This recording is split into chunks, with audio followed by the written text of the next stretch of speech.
Hi friends, അപ്പോൾ എല്ലാവർക്കും നമ്മുടെ ചാനലിലേക്ക് വീണ്ടും സ്വാഗതം. അപ്പോൾ നമ്മൾ ഇന്ന് ചെയ്യാൻ പോകുന്നത് ബുള്ളറ്റിന്റെ എഞ്ചിൻ കവറിന്റെ ബഫിംഗ് ആണ്. അതായത് എഞ്ചിൻ കവർ കുറച്ച് നാൾ കഴിയുമ്പോൾ കളറൊക്കെ മങ്ങിപ്പോകും. അപ്പോൾ നമുക്കൊന്ന് പോളിഷ് ചെയ്ത് വളരെ ചിലവ് കുറഞ്ഞ രീതിയിൽ നമുക്കൊന്ന് പോളിഷ് ചെയ്തെടുക്കാം.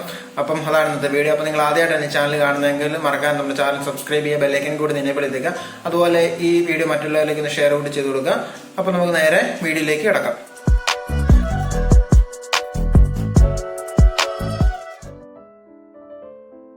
അപ്പോൾ നമ്മൾ ആദ്യമായിട്ട് ചെയ്യാൻ പോകുന്നത് നമ്മുടെ ബഫിംഗ് പാഡാണ്. ബഫിംഗ് പാഡ് നമുക്ക് ഉണ്ടാക്കിയെടുക്കണം. അപ്പോൾ അതിനായിട്ട് നമ്മൾ ഇവിടെ എടുത്തിരിക്കുന്ന ഒരു ജീൻസ് ആണ്. ജീൻസ് പഴയ ഒരു ജീൻസ് നമ്മൾ റൗണ്ട് ഷേപ്പിൽ വെട്ടിയെടുത്തിരിക്കുക. അതായത് നമ്മുടെ ബഫിംഗ് പാഡ് എത്ര വലിപ്പത്തിൽ വേണോ ആ വലിപ്പത്തിൽ നമ്മളൊരു ജീൻസ് വെട്ടിയെടുത്തിരിക്കണം. അതുപോലത്തെ നമ്മളൊരു 20-22 പീസ് ഉണ്ട്. ഒരേ വലിപ്പത്തിൽ നമ്മൾ വെട്ടിയെടുത്തിട്ട് അതിൻ്റെ സെൻറ്റർ ഭാഗത്ത് ഒരു ഹോൾ ഇടുക. അതിനുശേഷം നമ്മൾ നല്ല നീളത്തിലുള്ളൊരു സ്ക്രൂ എടുത്ത് ആ സ്ക്രൂവിലേക്ക് ഈ 22 എണ്ണം ഞാൻ ഇപ്പോൾ എടുത്തിട്ടുണ്ട്. ആ 22 പീസും നമ്മൾ ടൈറ്റ് ചെയ്ത് ഒരു നട്ടും വാഷറും ഇട്ട് ടൈറ്റ് ചെയ്ത് കൊടുക്കുക. ഇതാണ് നമ്മൾ ആദ്യമായിട്ട് ചെയ്യേണ്ടത്. ഇനി നമുക്ക് വേണ്ടത് ഒരു മെറ്റൽ പോളിഷ് ആണ്. സാധാരണയായിട്ട് നമ്മൾ കണ്ടുവരുന്ന ഒരു ഗ്രീൻ കോമ്പൗണ്ട് സോപ്പ് എന്ന് പറയുന്ന ഒരു ഐറ്റം ഉണ്ട്. അത് വെച്ചിട്ടാണ് നമ്മൾ എഞ്ചിൻ കവർ ബഫ് ചെയ്യുന്നത്. സോ ഇതിന് പകരം നമുക്ക് ഉപയോഗിക്കുന്നതാണ് ഒരു മെറ്റൽ പോളിഷ് ക്രീം. ഇതൊരു ഹാർഡ്വെയർ ഷോപ്പിൽ നിന്നാണ് മേടിച്ചത്. അതുപോലെ തന്നെ നമുക്ക് വേണ്ടതാണ് ഒരു ഡ്രില്ലർ.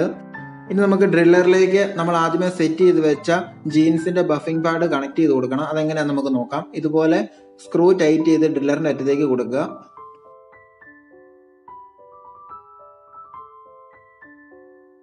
ഇനി ഇത് നമുക്ക് ജസ്റ്റ് വർക്ക് ചെയ്യുമല്ലോ ചെക്ക് ചെയ്ത് നോക്കാം. സോ ഇത് വർക്ക് ആവുന്നുണ്ട്. നമുക്കിനി ക്രീം അപ്ലൈ ചെയ്തിട്ട് ബഫിംഗ് സ്റ്റാർട്ട് ചെയ്യാം. ഫസ്റ്റ് നമ്മൾ എഞ്ചിൻ കവറിൽ എന്തെങ്കിലും പൊടി ഉണ്ടെങ്കിൽ ഒരു തുണി ഉപയോഗിച്ച് ഒന്ന് ക്ലീൻ ചെയ്യുക. അതിനുശേഷം നമ്മൾ ചെയ്യാൻ പോകുന്ന പോളിഷിംഗ് ക്രീം അതിലേക്ക് ഒന്ന് പുരട്ടി കൊടുക്കുക. എല്ലാ സ്ഥലത്തും നല്ലതുപോലെ ഒന്ന് അപ്ലൈ ചെയ്യുക. കാരണം നമ്മൾ ഫുൾ എഞ്ചിനാണ് ക്ലീൻ ചെയ്യാൻ പോകുന്നത്. ഇപ്പോഴത്തെ നമ്മുടെ എഞ്ചിൻ്റെ കളർ ഇതാണ്. അതായത് ഒരു റിഫ്ലക്ഷൻ ഇല്ല, ജസ്റ്റ് മങ്ങിയ ഒരു കളറാണ് എഞ്ചിൻ കവറിൽ ഇപ്പം വന്നിരിക്കുന്നത്. നമ്മളിപ്പം പുറത്ത് ബഫ് ചെയ്യാൻ കൊടുക്കുകയാണെങ്കിൽ വളരെയധികം കാശാവുന്നതാണ്. എന്നാൽ ഈ രീതി നമ്മൾ ഫോളോ ചെയ്യുകയാണെങ്കിൽ നമുക്ക് തന്നെ വളരെ ചിലവ് കുറഞ്ഞ രീതിയിൽ എഞ്ചിൻ ക്ലീൻ ആക്കി എടുക്കാൻ സാധിക്കുന്നതാണ്. ഇനി നമുക്ക് ബഫിംഗ് സ്റ്റാർട്ട് ചെയ്യാവുന്നതാണ്. നമ്മുടെ ബഫിംഗ് പാഡ് കൊണ്ട് ക്രീം അപ്ലൈ ചെയ്ത സ്ഥലത്ത് റൊട്ടേഷൻ മൂവ്മെന്റിൽ ജസ്റ്റ് ഒന്ന് റബ്ബ് ചെയ്ത് കൊടുത്താൽ മാത്രം മതി. ഒരുപാട് ഹാർഡായിട്ടൊന്നും റബ്ബ് ചെയ്യണ്ട, ജസ്റ്റ് ഒന്ന് ടച്ച് ചെയ്യുന്നത് പോലെ റബ്ബ് ചെയ്ത് കൊടുത്താൽ മാത്രം മതി. നമുക്ക് എവിടെയൊക്കെയാണോ എഞ്ചിൻ കവർ റബ്ബ് ചെയ്യേണ്ടത് അവിടെയെല്ലാം ഇതുപോലെ തന്നെ വെച്ച് കൊടുക്കുക. വീഡിയോയിൽ കാണുന്നത് പോലെ തന്നെ വളരെ സാവധാനം എല്ലാ ഭാഗത്തും റബ്ബ് ചെയ്ത് കൊടുക്കുക. നമുക്ക് എവിടെയൊക്കെയാണോ ആവശ്യം ആ ഭാഗങ്ങളെല്ലാം ഇതുപോലെ തന്നെ റൊട്ടേഷൻ മൂവ്മെന്റിൽ റബ്ബ് ചെയ്ത് കൊടുക്കുക ബഫിംഗ് പാഡ് കൊണ്ട്.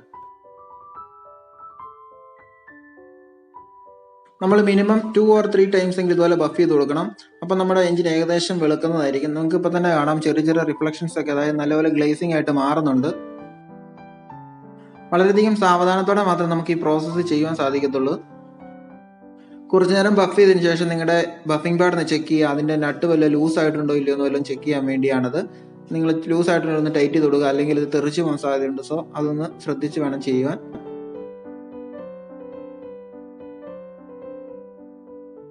ഇപ്പം നമ്മുടെ ഒരു കോട്ട് ബഫിംഗ് കഴിഞ്ഞിരിക്കുകയാണ്. ഇനി നമുക്ക് ഒരു കോട്ടോടെ ഇതിൻ്റെ മേളിൽ ക്രീം അപ്ലൈ ചെയ്തിട്ട് ബഫ് ചെയ്യേണ്ടതായിട്ടുണ്ട്.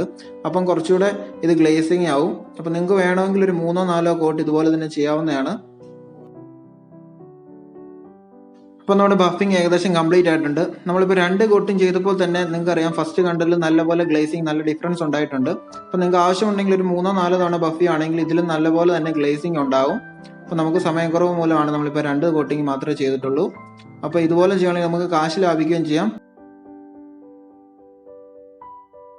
ഇനി നമ്മളൊരു എക്സ്പെരിമെന്റ് പോലെ ഇതിന്റെ ഇൻഡിക്കേറ്ററിന്റെ കവർ ഒന്ന് ബഫ് ചെയ്യുവാണ്. അത്യാവശ്യം ഗ്ലേസിങ് വരുമോ ഇല്ലെന്ന് അറിയാൻ വേണ്ടി. സോ നമുക്ക് അതും ചെയ്ത് നോക്കാം. അതിനായിട്ട് നമ്മൾ ആദ്യമേ തന്നെ ഈ ബഫിംഗ് ക്രീം നല്ലപോലെ തന്നെ അപ്ലൈ ചെയ്യുക. ജസ്റ്റ് ഒന്ന് ഉണങ്ങാൻ വെയിറ്റ് ചെയ്യുക. അതിനുശേഷം നമുക്ക് ബഫിംഗ് സ്റ്റാർട്ട് ചെയ്യാവുന്നതാണ്. നിങ്ങൾക്ക് തന്നെ ഇപ്പം കാണാം നമ്മൾ പ്രതീക്ഷിച്ചതിലും നല്ലൊരു റിസൾട്ടാണ് നമുക്ക് ഈ ബഫ് ചെയ്തതിലൂടെ ഇതിന്റെ കവറിൽ നമുക്ക് ലഭിച്ചത്. ഇനി നമുക്ക് ഇതിന്റെ ഹെഡ്ലൈറ്റിന്റെ കവറും കൂടി ഒന്ന് ജസ്റ്റ് ബഫ് ചെയ്ത് നോക്കാം.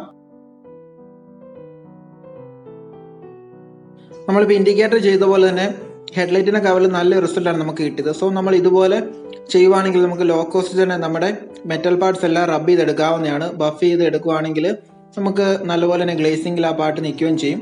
അതുപോലെ തന്നെ തുരുമ്പൊന്നും പിടിക്കത്തുമില്ല. വണ്ടി നല്ല ഗ്ലേസിങ്ങോടെ നമുക്ക് സൂക്ഷിക്കാനും സാധിക്കും. അപ്പോൾ അതായിരുന്നു നമ്മുടെ ഇന്നത്തെ വീഡിയോ. അപ്പോൾ ഈ ഒരു രീതിയിൽ നമ്മൾ ബഫ് ചെയ്യുകയാണെങ്കിൽ നമുക്ക് വളരെ ചിലവ് കുറഞ്ഞ രീതിയിൽ തന്നെ നമുക്ക് എഞ്ചിൻ ക്ലീൻ ആക്കി എടുക്കാൻ പറ്റും. അപ്പം ഇന്നത്തെ വീഡിയോ ഇതായിരുന്നു. നിങ്ങൾക്ക് ഇഷ്ടപ്പെടുന്ന കരുതുന്നു. ഇഷ്ടപ്പെട്ടെങ്കിൽ മറക്കാതെ നമ്മുടെ ചാനൽ ഒന്ന് സബ്സ്ക്രൈബ് ചെയ്യുക, ബെല്ലൈക്കൻ കൂടി എനേബിൾ ചെയ്തേക്കുക. അതുപോലെ ഈ വീഡിയോ മറ്റുള്ള ഫ്രണ്ട്സിലേക്ക് ഒന്ന് ഷെയർ കൂടി ചെയ്ത് കൊടുക്കുക. അപ്പോൾ നമുക്ക് ഇതുപോലെ വീഡിയോകളായിട്ട് വീണ്ടും കാണാം. Thanks for watching.